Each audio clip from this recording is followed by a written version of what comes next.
Hey everyone, it's RJ here, and I just want to first off say thanks for tuning in as always. And today's pretty special because it happens to be the birthday of Flow Spa. We've hit 2 years as of today. I've been telling everybody it's March 4th, but then I remembered that our start date was actually March 3rd in 2019. So I'm just going to spend this video and some time reflecting on the past couple of years, this past year, and the way things have gone, and just kind of take you along for the ride with me today.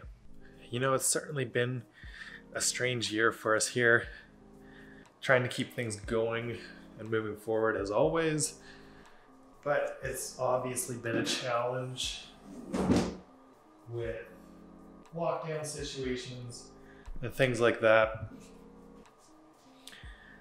People kind of being hesitant to get back in, and it's been slow but surely picking back up since the restrictions in the area have started to lift a little bit and made it a little bit easier to accommodate our regular floaters and new people that have come in the past little bit. You know, gift certificates were big at Christmas time, as they always are, and finally people are able to come in again and make use of those gift certificates, which is great to see. A lot of new faces coming in to float because we all need it right now, and it definitely is something that we see a lot, you know, as people are coming out of their floats and just breathing that big sigh of relief to be able to reduce stress and to not feel anxious for a little while, to just get away from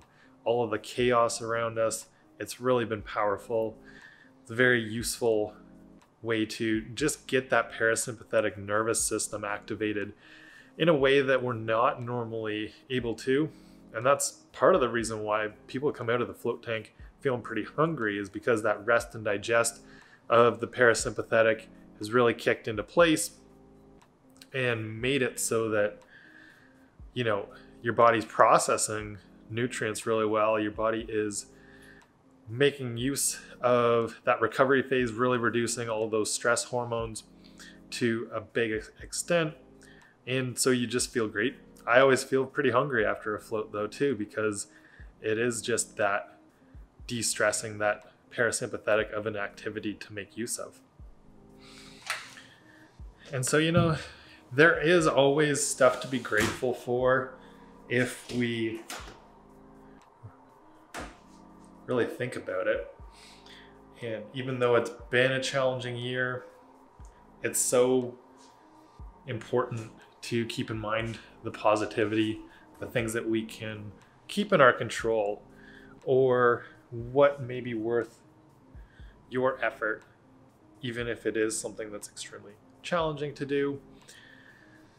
We need to continue to push forward, you know, make that small incremental progress each and every day towards our bigger goals. And that's really what it's come down to for the last year for me, whether it's been doing more online stuff with peak performance coaching, making this channel grow and helping people out through information like that, and through the Flow Academy video courses and the different training programs that are on the Flow Academy, starting different projects there and continuing to move forward, you know, doing everything I can with Flow Spa too.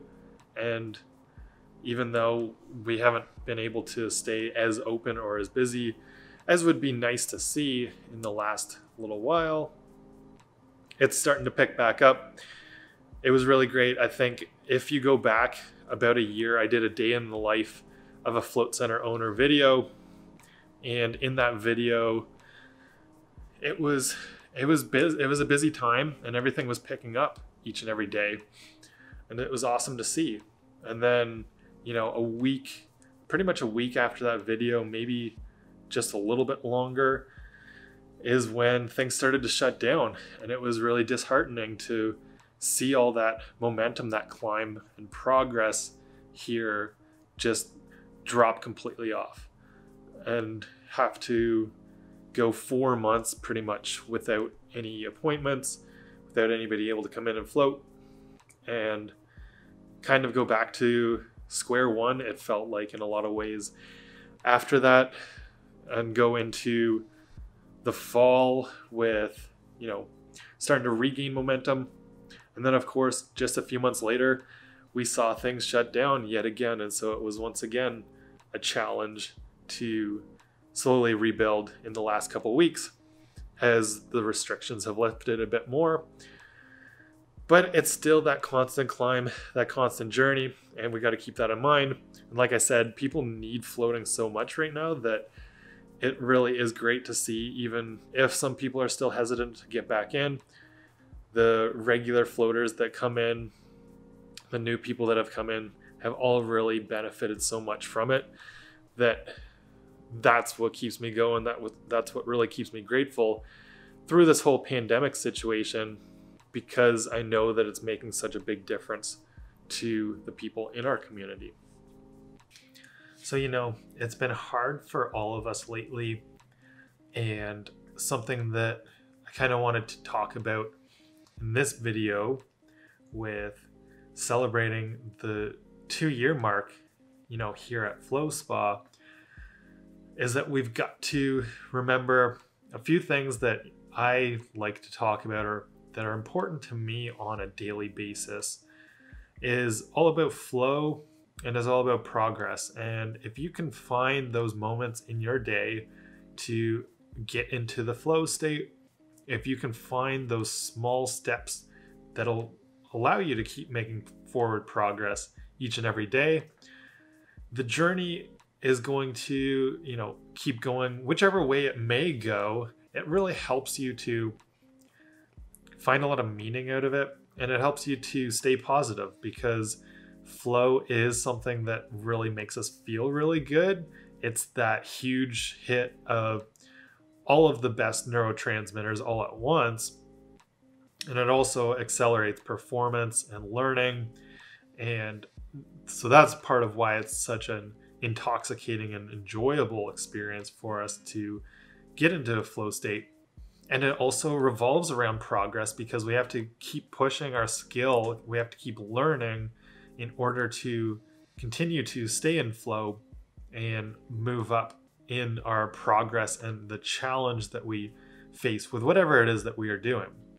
So that's why, despite all of the difficulties in this last year, I've been doing what I can on a daily basis to get into flow at least part of the day.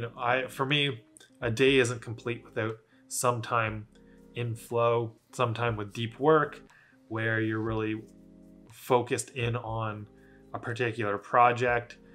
Often those two can go hand in hand, but there's other things for different individuals. We sometimes like the physical aspects of flow, whether it's going for a run or working out, whether your job is physical, and it could even be repetitive.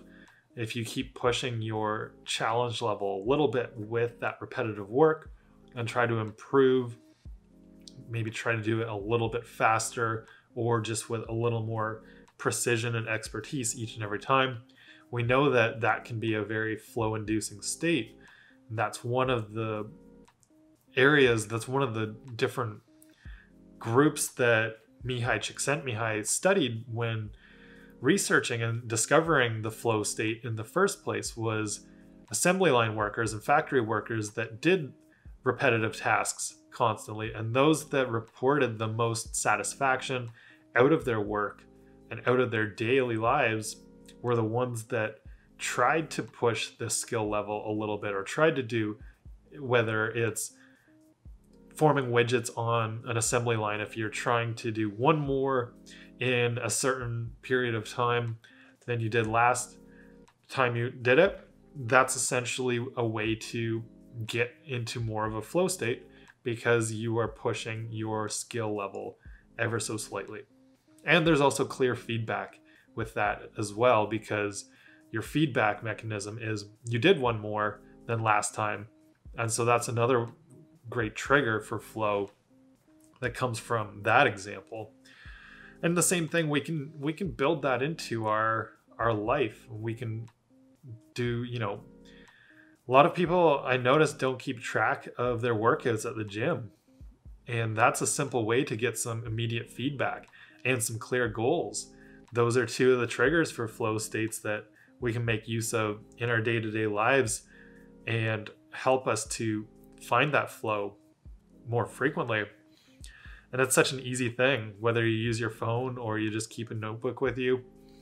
Because I've been focused on the physical aspects of the journey with training and how to, share that with the generalist program lately. It's something that's been on my mind a lot, is how we interact with our workouts and our programs and how we use our biology for us in finding flow, finding more meaning. So that's another easy example of one way that you can get into the flow state a little more. I always keep a journal with me. Most of the time, it's used for things like habit trackers and those daily to-do lists, gratitude, a whole bunch of the other aspects of peak performance. But it's also something that you can use, like I said, whether it's in the gym or whatever task you're trying to flow more with. Use the journal or use whatever device to write down those clear goals or whatever you're trying to accomplish in your period of flow, in your period of deep work. And then you can look back at it and have that feedback. You've also got the goal to work for maybe next time if you didn't quite hit it. And those are just a few ideas on some of the things that we can make use of, some of the quick and easy tricks that we can make use of to continue to move forward on whatever goals we've got despite the external circumstances right now. So, a bit of a shameless plug here for FlowSpa, just because obviously it's what I do most of the time, and it has helped so many people in so many ways that if you haven't been in, or even if you're not in the area, get to a float center sometime soon and check it out for yourself. It's definitely worth the experience, and we all need it more right now. If you are in the Peterborough area and you haven't subscribed to this channel already, make sure to hit the button and subscribe to the channel. And if you do that and come in sometime this month, in the month of March, as we celebrate our 2-year birthday, I will give you some sort of special discount. How about 30% off? Just make sure you mention that you came from the Find Your Flow channel, and we'll figure something out there. Because floating is super critical for whatever it is we are trying to get after, whatever our flow is. I find that one of the reasons that I float so much and really think that this is a valuable tool as far as recovery goes, and helping people with pain, reducing stress and anxiety, is that grit is a key component. Hitting 2 years is a nice milestone, but it's also just the beginning of a very long journey, and that takes grit. It takes the passion and perseverance to keep going. And some of those aspects of grit that aren't as, regularly talked about, or maybe people don't make use of as much as they ought to, are things like the grit to recover and the grit to train your mind. And that's why the float tank is such a great tool for certain aspects of grit, but for recovery and really just unwinding from pushing as hard as you can with whatever it is you are going after on your journey to find your flow. So I think that's really where I need to wrap this message up. And my days aren't super exciting sometimes right now, because a lot of the time it's just accomplishing those little tasks that keep things moving forward. But it's always changing. It's always a little bit different. There's also always new things to learn and overcome. And so hopefully you are finding the same thing with your schedule and whatever it is you're doing. You keep pushing forward and you keep accomplishing those tasks on a daily basis that get you to your dream goals. So that's where I'm going to wrap it up. Thanks for watching as always. And remember, come in and get your float on sometime soon. Until next time, dream on and find your flow.